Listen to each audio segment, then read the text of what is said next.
Ah, I see the Queen has taken well to her new home. It's fascinating. She has already started to spawn. Incredible, really, that we found such a healthy specimen. How long until we can expect to see interspecies polymorphism? We should be patient and allow the colony to grow first. I've placed food nearby. Then we will introduce the Formica and observe their reaction. Excellent. Keep me updated on their progress. Come on now, my little ants. You need space to grow. Dig, dig, dig. Is something wrong? I have provided them with food just a few centimeters south of the Queen, but they don't seem to be interested. If they are too distressed to collect food, then we will have to replace the colony and start again. Such a terrible waste. They are beginning to expand their territory. Excellent news. The Queen has begun to lay new eggs. Perfect. We will soon have a thriving colony.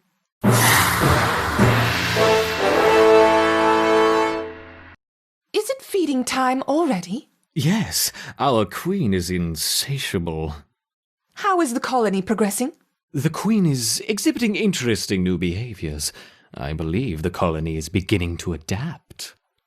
Come on now, my little ants. You need space to grow. Dig, dig, dig! I'm sorry, what was that? I wasn't talking to you. The Reptor workers have raised their first Formica ant. Finally, we have the opportunity to observe multiple species within the same colony.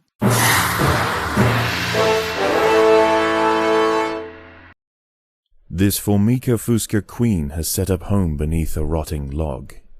She is fat and vulnerable. Her first brood will need to move quickly if the colony is to survive. Their priority now is to find food, and there is plenty around.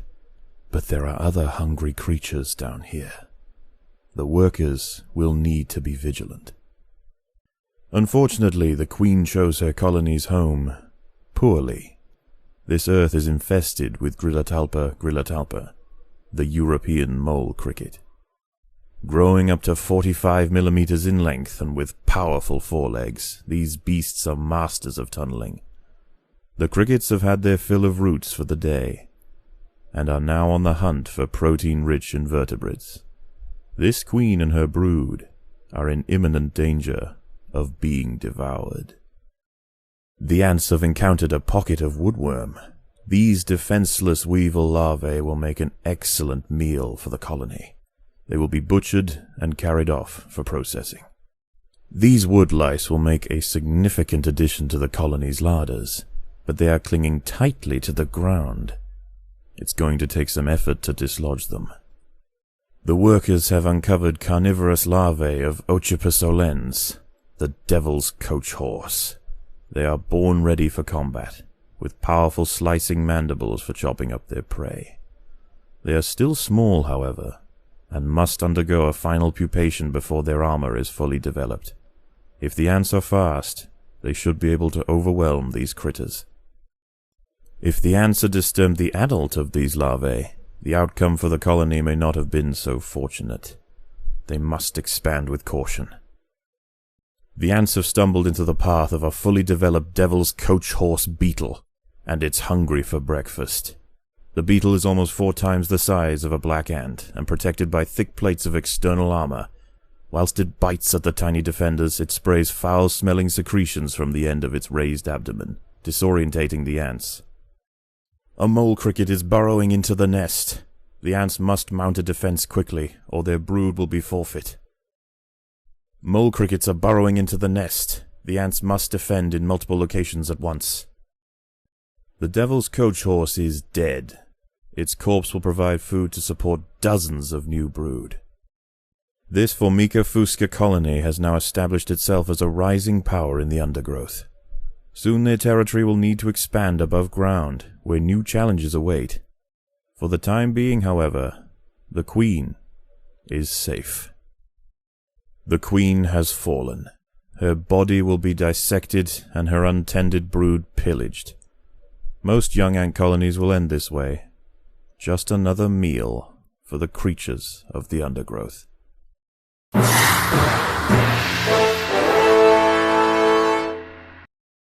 This Formica fusca black ant queen has given birth to her first brood. While the workers establish their new territory in the earth, above ground, a nearby colony of Formica sanguinea slave-maker ants are on the lookout for would-be victims. These ants specialize in stealing larvae from neighboring nests and raising them as their own. If the black ant colony isn't prepared for the inevitable incursion, they may be wiped out entirely. Formica sanguinea are not the only danger for the fledgling colony. There is something even more sinister nearby, lurking in the darkness. Sigestria florentina, a funnel-web spider. She is large, fast, and equipped with a deep, powerful bite. Her lair is carpeted by sheets of silk woven between tripwires that radiate out from the entrance. She can detect even the slightest vibrations with her sensitive legs. Any ant that strays too close will be snapped away in the blink of an eye. By working together, the ants have overwhelmed one of the funnel-web spiders. She won't be causing any more trouble for the colony. Her sisters, however, still present a problem. A sanguinea scout has sensed the presence of the black ants. A raid on the colony is now inevitable. The question remains as to whether they will merely pillage a generation of young, or wipe out the colony entirely. In the end, it will come down to the tenacity of the defending ants. The raiding party has arrived. The slave makers will head straight for the brood chambers. They must be stopped. The raiding party is left, and with them they have taken 10% of the black ant brood. The raiding party has left, and with them they have taken 20% of the black ant brood. The raiding party has left, and with them they have taken 30% of the black ant brood. The raiding party is left, and with them they have taken 40% of the black ant brood. The raiding party is left, and with them they have taken 50% of the black ant brood. The raiding party is left, and with them they have taken 60% of the black ant brood. The raiding party is left, and with them they have taken 70% of the black ant brood. The raiding party is left, and with them they have taken 80% of the black ant brood. The raiding party is left, and with them they have taken 90% of the black ant brood. The raiding party is left, and with them they have taken over 90% of the black ant brood. The sanguinea colony seeks once again to bolster its numbers. A battalion of slave makers charge into the nest. The slave makers are back. They can sense larvae, and they want their share. There is no respite from the culling. The sanguinea will subjugate or exterminate. The fusca colony must replenish quickly if they are to survive the next assault. It is only a matter of time before they return. The danger may be gone for now, but this truce is merely a formality. The sanguinea are already planning their next onslaught. The queen must lay quickly to return the colony to its former strength. The raiding party was no match for the valiant defenders. The brood remains safe, for now. Once again the slave makers return to their nest with new black ant larvae to raise as their own. The raids will continue, but this Formica fusca colony has proved its capacity to endure and grow. Eventually they will surpass their parasitic overseers, and the continued raids of the slave makers will reduce to nothing more than a mere inconvenience for the great black ant empire. The defending colony was weak, and not worth the effort of a prolonged raiding campaign. Instead, the aggressors slaughtered their would-be hosts. They are now moving on. There are more lucrative opportunities to be found elsewhere in the Undergrowth. I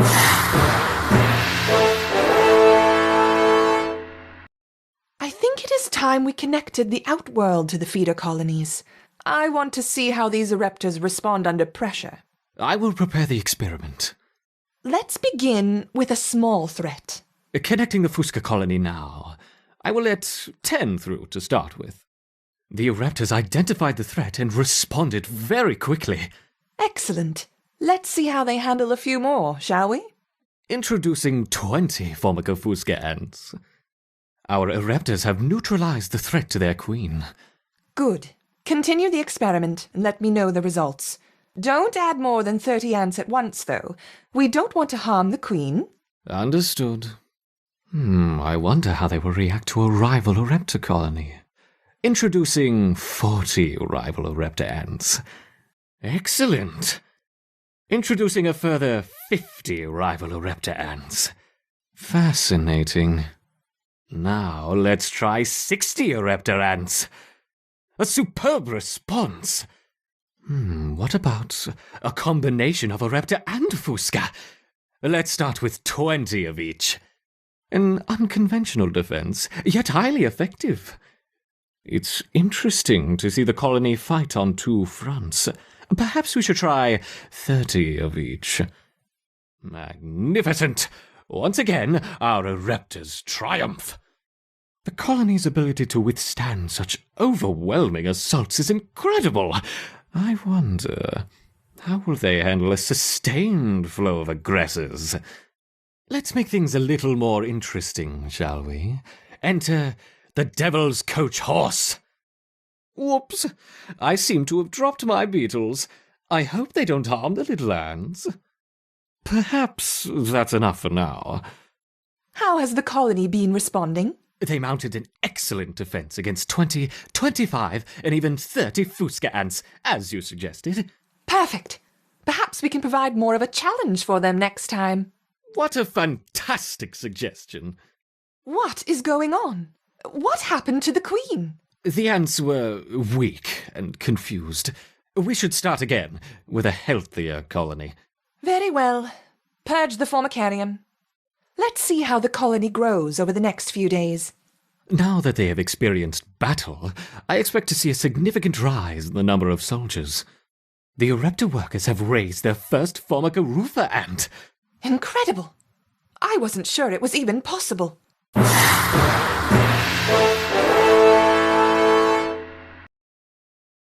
This Formica rufa wood ant queen has laid her first brood in a burrow near the sea. Her nest is just on the outskirts of the beach, the perfect vantage point for scavenging hapless morsels washed in by the tide. At the moment, the tide is out, but it won't stay that way. The ants must make haste and stockpile what they can, while they can. There is food to be found all over the beach, but the wood ants must be cautious and choose their trails carefully. Tiger beetles frequent the higher ground, and they will make quick work of any wood ant that strays too close. The ants have been spotted by Cicindela dorsalis, the beach tiger beetle. With its long, slender legs, it's the king of speed on these intertidal flats. Its wide, carving jaws will slice effortlessly through squads of wood ants. It's going to take a monumental unified effort to bring this beast down. The huge tiger beetle has been defeated. There are many more of them, but this is a milestone moment for the colony. They cannot be bullied by sheer size alone. There are other wood ants out here. They have also come to take advantage of the buffet provided by the sea. Territorial disputes will invariably favor the colony with the greater numbers. The tide is coming in. Soon the lower levels of the beach will be flooded. Any ants caught in the surge will be washed out to sea. The water is rising quickly. The ants must head for higher ground. The tide has almost reached its highest point. The sands east of the nest are about to be completely flooded. The tide is in, and soon night will fall. As the temperature drops outside, nocturnal creatures begin to awaken. It would be wise for the rufa colony to stay underground, and hope that their nest remains hidden until the morning. Overground, nocturnal hermit crabs rule over the sands at night. These creatures are typically scavengers, searching for algae and carrion on the beach. But due to the unusual incursion of Formica rufa colonies into this area, this particular community of crabs has developed a taste for ant flesh. There is another creature roaming the sands tonight. Arctosa littoralis, the beach wolf spider. In the day, these spiders retreat to the shade provided by larger plants on the edge of the beach. But once the sun is gone, they are far more active, and on the hunt for a midnight feast. A hermit crab has found its way into the nest. The ants must mount a swift and decisive defense. A group of hermit crabs have stormed the nest. The larvae must be protected. More hermit crabs have found the nest. A wolf spider has found the nest entrance. She is only small, but her venom will quickly incapacitate any ant that tries to fight alone. Another wolf spider has entered the nest. This one is large, fast, and voracious. More wolf spiders have found the nest. A wolf spider has found the nest. A huge wolf spider has found the colony. This one is a mother, and her recently hatched brood have followed her into the nest. These ants are facing an overwhelming infestation. The tide is receding, and a new day dawns. The hunters of the night return to the safety of the shadows, and the ants can begin to lay down new trails. The harvest must go on. As the sun rises over a new day, the tide recedes. The nocturnal creatures return to the shadows, and once again the harvest must continue. As the ants grow in number, the local predators pose less and less of a danger. Eventually they will be displaced from this area entirely. Despite the dangers of the beach, it seems this intrepid queen's gamble to establish her colony here has ultimately secured her success. The queen has been slain. Her choice of nest site was overambitious, and ultimately led her colony to extinction. Tucked mere centimeters beneath the path of choice for a vast array of nocturnal predators, it was only a matter of time before this queen and her small brood were overwhelmed. Their legacy? A picnic, served up for the creatures of the night. Unfortunately for this colony, the queen's choice of home could not have been worse. This stretch of beach is peppered with burrowed tiger beetle larvae. They lie, jaws primed, with only their armored heads visible from the sand. Anything that stumbles into their pit is speared and dragged below. An ant has fallen victim to a beetle larva trap. They must watch their step. The voracious predators are difficult to see and lightning fast. More ants have been caught by tiger beetle larvae lying in wait. The beetle larvae hiding in their burrows are eating well. Every ant lost to them diminishes the colony.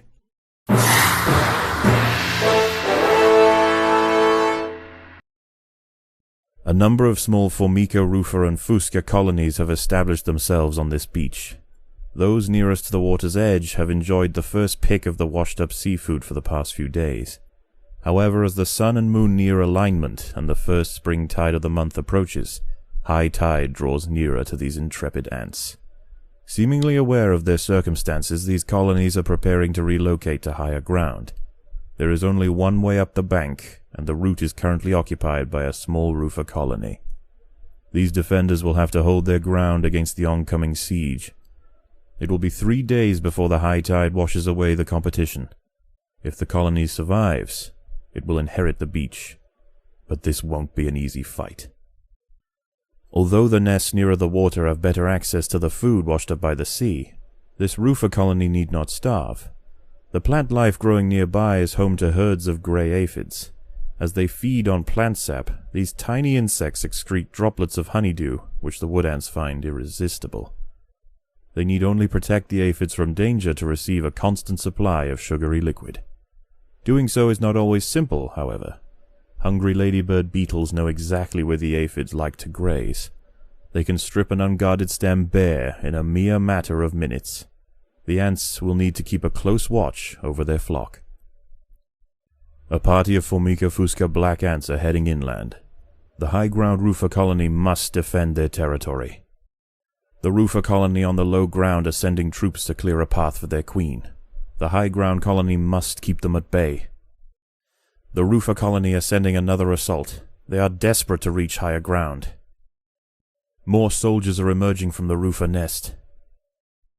More wood ants are heading toward the high ground colony. The Fusca colony is sending a wave of warriors to clear a path for their queen. More black ants are emerging from the Fusca nest. A large black ant force has been sent from the Fusca nest. Both lower ground colonies are now sending out armies at the same time. Black ants and wood ants are heading from their nests to the high ground. The lower ground colonies have relented their siege for now. Night approaches, and with it brings a host of nocturnal predators out onto the beach. The high ground ants could go underground to wait out the night. but they would have to leave their precious aphids unguarded. It is a difficult choice for this colony. Face the peril out in the open, or hide away and risk losing their only reliable source of food. Dawn breaks, and the battle for the high ground will soon continue. Many aphids were eaten in the night. The high ground colony must ration their food carefully. Dawn breaks, and the battle for the high ground will soon continue. The high ground colony defended their aphid flocks well, succeeding in securing vital food supplies to see them through the oncoming onslaught. Night falls, and a temporary truce emerges between the warring colonies. Once again, the high ground wood ants must make a choice. Do they defend the aphids, or will they hide, resting their forces until the morning? Last night's high tide was dangerously close to the low ground nests. Today is their last chance to relocate. The ants must prepare for their final battle. Many aphids were eaten in the night. Food will be scarce. Last night's high tide was dangerously close to the low ground nests. Today is their last chance to relocate. The low ground colonies won't show any restraint. Their attacks will be desperately vicious. Fortunately for the high ground colony, many aphids survived the night. Access to food will be pivotal for the upcoming battle. The day is almost over. The low ground is already starting to flood. The lower ground nests are emptying completely, and the ants are rushing up the bank. This is their final assault. It seems that holding the high ground was too great a task for this small roofer colony. With limited food, they were unable to amass the numbers needed for an adequate defense. In the end, the larger swarm always comes out on top. The wood ants upon the hill have finally defeated their would-be successors. Tomorrow their empire will expand to the undefended intertidal flats below, commanding both the aphid farms and the bounty of the sea. This colony will rise to become an undeniable power in the Undergrowth.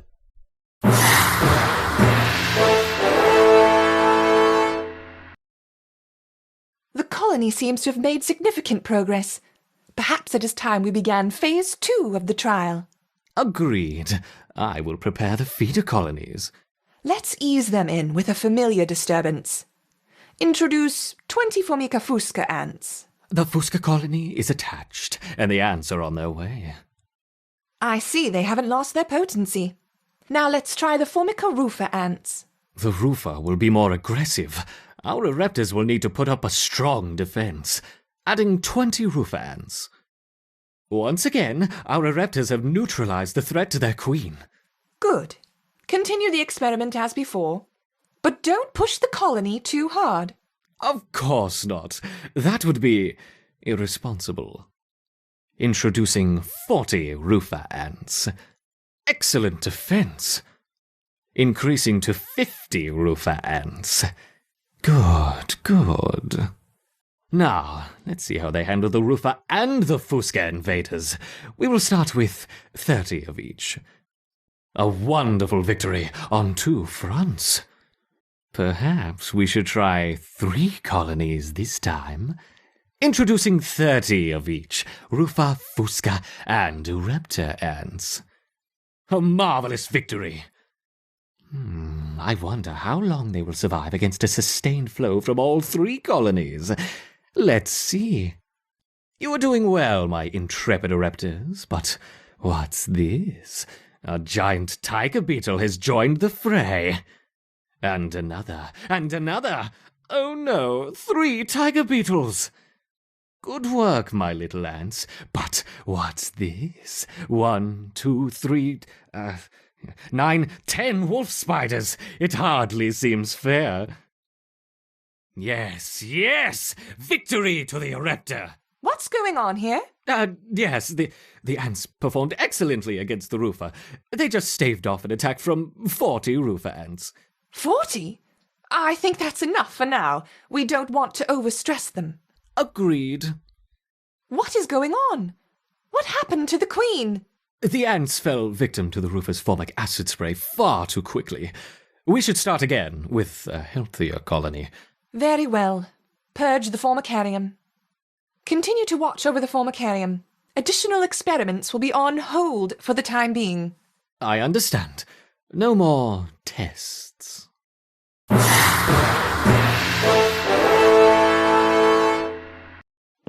The counterpart colony has been delivered.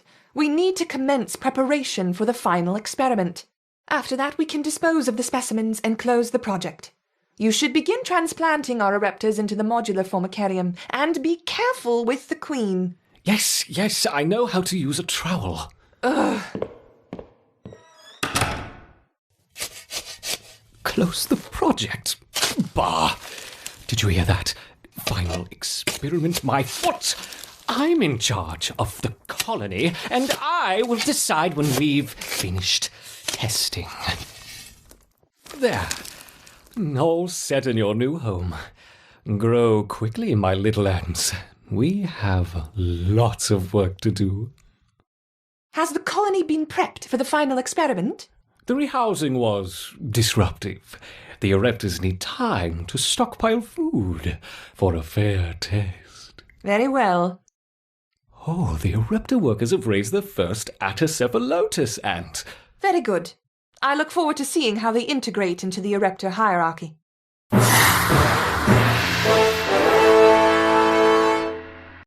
This young queen has successfully raised her first daughters beneath the leaf litter of the rainforest floor. The nutritious fungus she fed them as larvae is now dwindling. If they don't find food quickly, they will all starve. The juicy grubs nearby are a staple meal for many underground opportunists, but for now at least, they will go ignored. This budding Atacephalotus leafcutter colony has only one viable source of food, and it must be collected above ground. The small scouting party of minor workers could lead any number of deadly jungle creatures back to their undefended queen. They will need time and luck on their side. The workers have located a patch of young seedlings, just what they were looking for. The leaves are soft enough to be sliced up with ease and carried back to the nest. The harvested leaf chunks are not eaten directly. Instead, they are used by the very smallest minim workers to cultivate a nutritious fungus. The most accessible leaves are located to the north of the nest entrance. However, another atta colony has already laid claim to them. The close proximity of these nests places the two colonies in direct competition with one another. Time will tell which has the potential to grow into a great empire, and which will submit to the unforgiving law of the undergrowth. The leafcutters have raised their first major ant. Its swollen head is filled with muscle to power its crushing jaws. Few stand against it in combat and escape unscathed. This champion warrior will make a fine addition to the colony. These leaves are contested. The leafcutters will generally not attack unless provoked, but today there's too much at stake. Only a strong show of force will deter the opposing colony. These leaves are contested. The leafcutters will generally not attack unless provoked, but tonight there is too much at stake. Only a strong show of force will deter the opposing colony. A territorial dispute has arisen between the atta colonies. A fight has broken out over the harvesting rights to a sapling. The leafcutters have clashed due north of the nest. The leafcutters have clashed northeast of the nest. The leafcutters have clashed to the northwest. The opposing atta colony has retreated from one of its sites to the northwest, leaving unguarded foliage ripe for the picking. Opposing leafcutters have been cleared from an area to the northeast. Harvesting operations can now continue. Opposing leafcutters have been cleared from an area to the north. The leaves can now be stripped and sliced without interruption. The leafcutters have secured a vital harvesting site from their opponents. The opposing colony to the north has pulled back some of its harvesters. They need time to regroup. The opposing leafcutters have retreated from one of their harvesting sites. They may have been easily startled this time, but they'll soon be back, and in greater numbers. As the sun rises over the treetops above, the diurnal jungle invertebrates emerge once again to replace their nighttime counterparts. The ants will remain steadfast in their efforts. All must be risked for the harvest. Daybreak has arrived, and the creatures of the night scurry back to the dark crevices of the undergrowth. For the ants, however, the objectives of the day remain unchanged. Locate vegetation, defend supply lines, and process leaves. There is no time for rest. First light marks the end of the nocturnal critter's reign over the harvesting grounds, but the ants are by no means safe. Mantids and jumping spiders that hunt by daylight are already prowling the leaf litter, in search of breakfast. Dusk approaches. As the twilight fades, the daytime creatures withdraw to their hidden refuges to wait out the darkness. The ants can afford no such luxury. The cogs of the leafcutter machine will grind on throughout the night. Night falls, and under the cloak of darkness, velvet worms, bush crickets, and harvestmen emerge from their hiding places. Any ant straying from the relative safety of the trail will likely meet with an unfortunate end. As the sun sets below the horizon, and the thick rainforest canopy shrouds all but the slightest glimmer of moonlight, the predators of the night begin to emerge. These rove beetle larvae are distant relatives of the European devil's coach horse. Despite a few million years of separation, they share the same carnivorous appetite, razor-sharp pincers, and most importantly, a fearsome final form. The ants have disturbed the nest of a fully grown Phanolinus auratus rove beetle. Its hardened armor and defensive secretions make it a formidable opponent for even the largest of the leafcutters.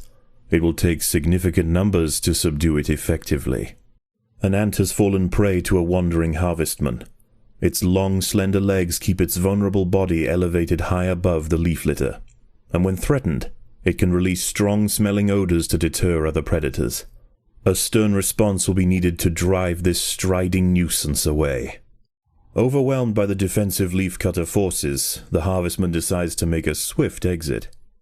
The ants' activities outside the nest have not gone unnoticed. They are being watched.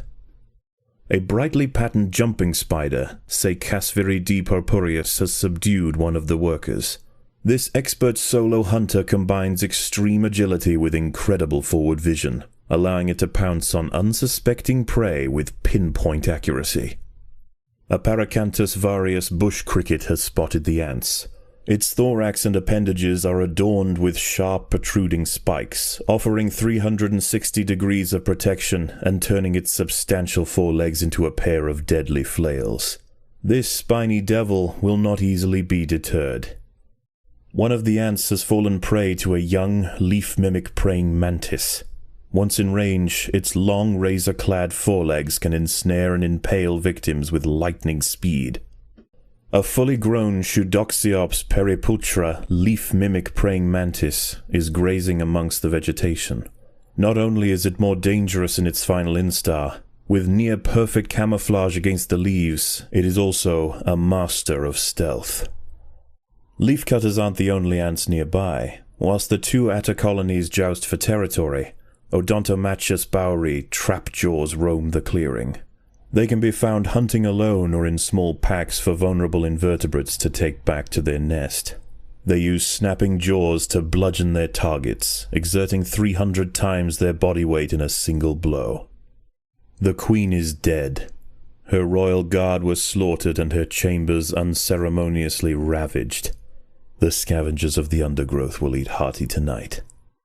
As the leaves nearby are depleted and the superior hillside atta colony cuts off access to new pastures, the nest falls into ruin. The ants grow weak, the gardens rot, and the queen is left to starve. Her reign has ended. The ants have subdued their rivals and achieved dominion over the clearing.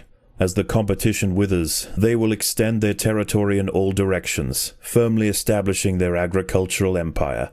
One day this colony will number in the millions. The hillside atta colony is falling behind. With their demise at hand, they have no choice but to strike back at their opponent. Another squad of leafcutter mages are inbound. The hillside attas must gain control. More leafcutters are inbound. Unfortunately for the ants, overground swarms of parasitic phorid flies are beginning to hatch. Leafcutter innards provide perfect incubation chambers for the young of these insidious insects. Phorid flies are attempting to lay eggs into the heads of ants on the foraging trail. Those traveling towards the leaves can defend themselves. Those lumbered with cargo will need assistance. A fly has injected one of the workers with an egg. The ant's internal organs will be slowly dissolved and consumed by the developing larva.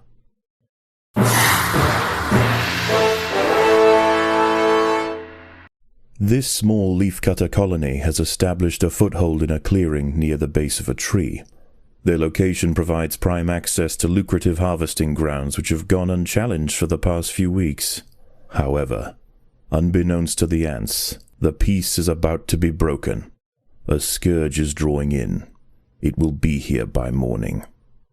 Several meters south of the nest, a legion of nomadic Essiton Berkeley army ants are preparing to march. They set up camp late last night, and will now conduct daily swarming raids on the surrounding areas until they see fit to move on. This humble leafcutter stronghold will soon lie directly in their path. The army ants have arrived. They will sweep eastward, swarming everything they find. Larvae-filled ant colonies are particularly ripe for culling. Only a substantial defensive force with the right tools to repel the aggressors will be left alone. The leafcutters must prove to the invaders that they are more trouble than they are worth. If the army ants can be pushed back beyond leafcutter territory, they will likely give this area a wide berth until it's time for them to relocate their nest. The swarm frontier is expanding towards the leafcutter nest. The army ants are extending their foraging activities. Space is running out. The Essiton soldier lines are bearing down on the nest. The leafcutters are about to be overrun. The atta nest is within the swarm's grasp. They will send waves of soldiers underground to strike at the heart of the colony. After taking significant losses in their efforts to subdue the leafcutters, the swarm raiders have been pushed back. The leafcutters must press on to keep them at bay.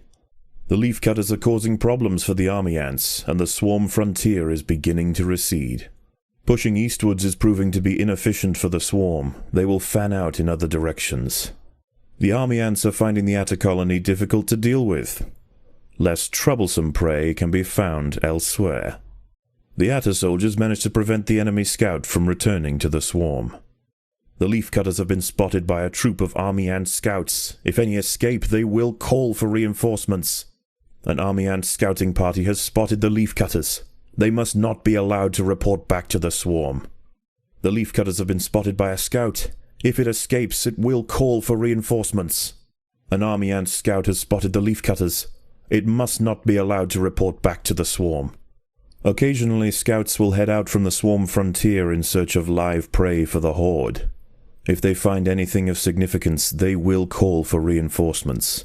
A battalion of soldiers can respond in seconds.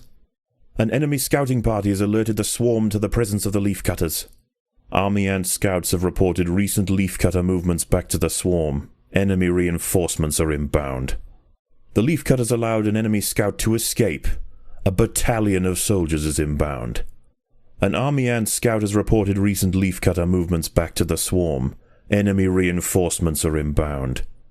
An enemy scouting troop has been overwhelmed by the atta soldiers. The atta soldiers managed to prevent the army ant scouts from returning to the swarm. As dusk sets in, the army ant foraging activity begins to settle.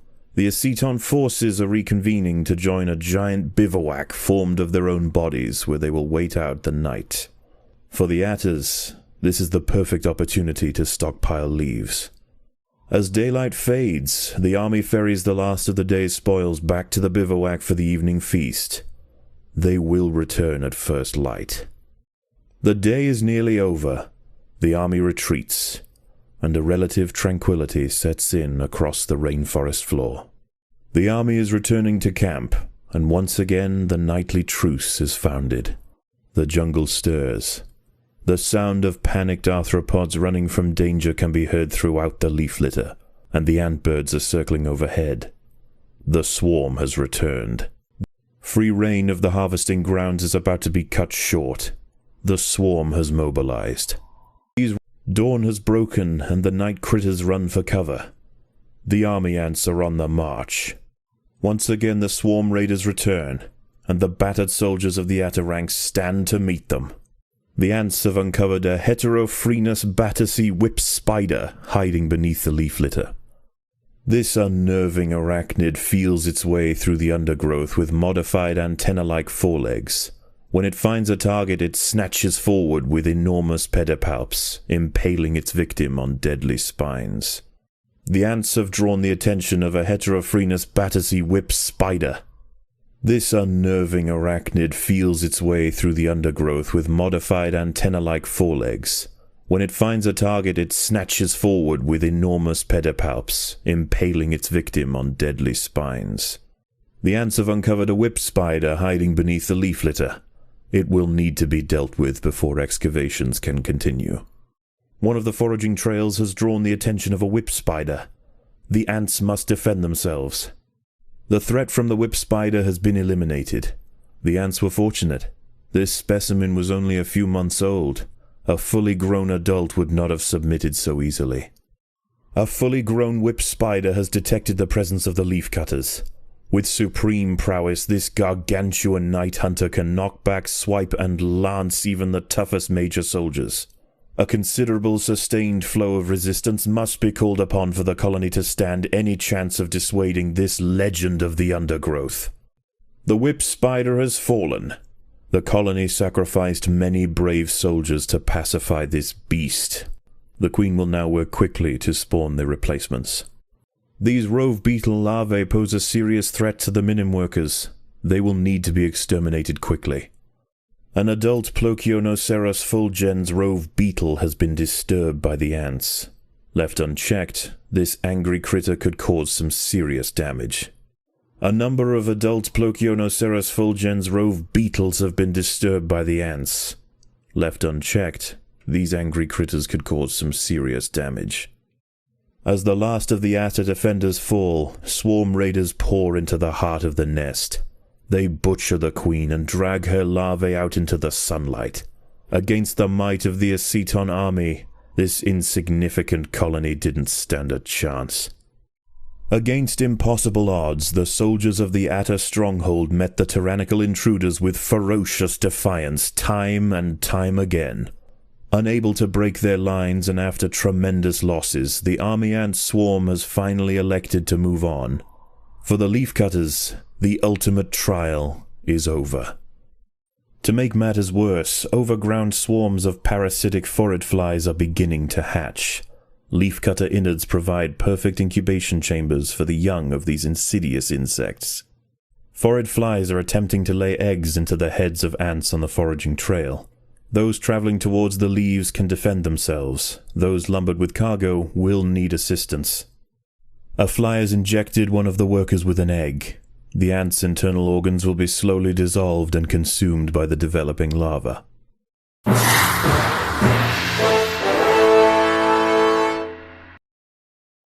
I'm afraid we've ran out of time. It doesn't matter if the nest isn't perfect. Run the experiment, then clear out the specimens and bleach the equipment. Yes, I know. I'm doing it. And when you are finished here, I think we should have a word about your conduct around the laboratory. I think we should have a word about your conduct around the laboratory. What was that? Nothing. Starting the experiment. Good. Let me know when you have a result. Okay, my little ants. This is it. The winner will have the privilege of joining me for the ultimate test, the real final experiment.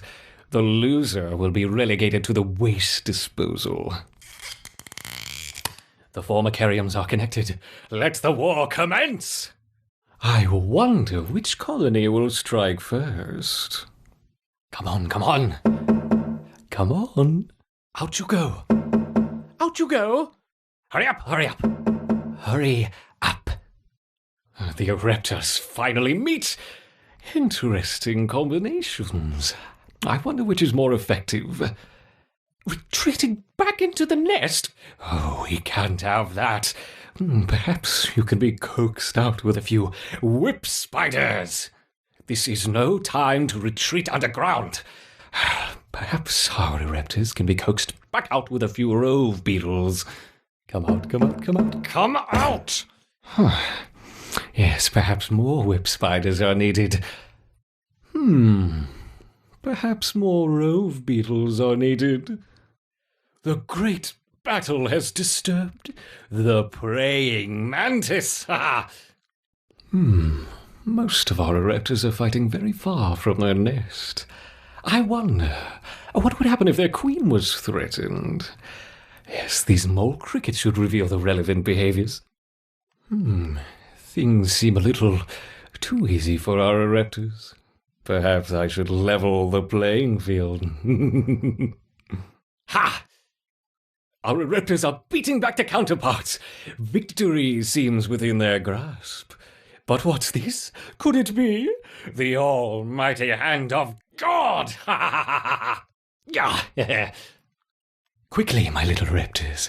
You wouldn't want to be caught by the finger of death. Excellent progress, my Raptors. Strike at your nemesis. There can be only one.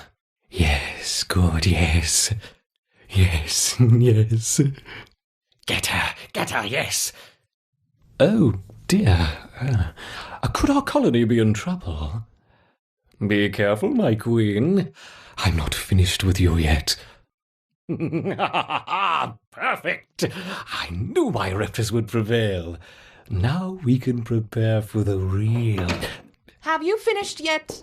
Yes, our Raptors have dominated the Formicarium. Wonderful. I expect a full report by the end of the week. For now, you can start by clearing away.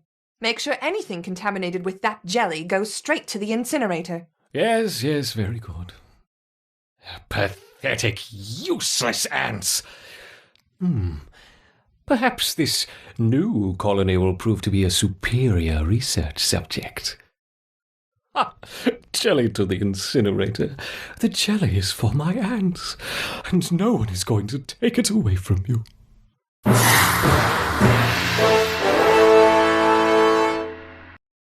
Why are you feeding the Ereptors? I was just, I expect them to be gone by morning. Yes, of course. The way they continue to adapt.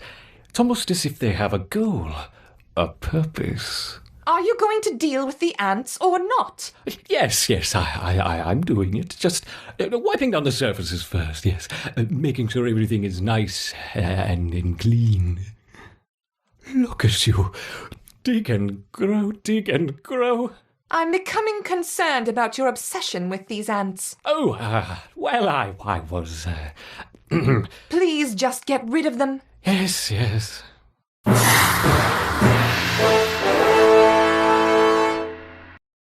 A few Ereptors can't hurt. Maybe we'll just add a few Formicafusca. Our colony does need to exercise. Delicious beetle larvae. A new challenger has entered the arena. Dinner time. Beware the wolf spider. The Attis have come to forage, but they are not welcome here. The army is on the march. Send them back. Trapjaw ants. Snap, snap, snap. Beetles. Colourful, deadly beetles. Incy whippy spiders running to the queen. They all want to bite her. It's really quite obscene. My, that's a big whip spider. Ow! Prickly little beast. Perhaps a praying mantis next. Burrowing, tunneling, chomping. Where did it go? The chances of anything coming from those jars were 1,000,000 to 1, they said.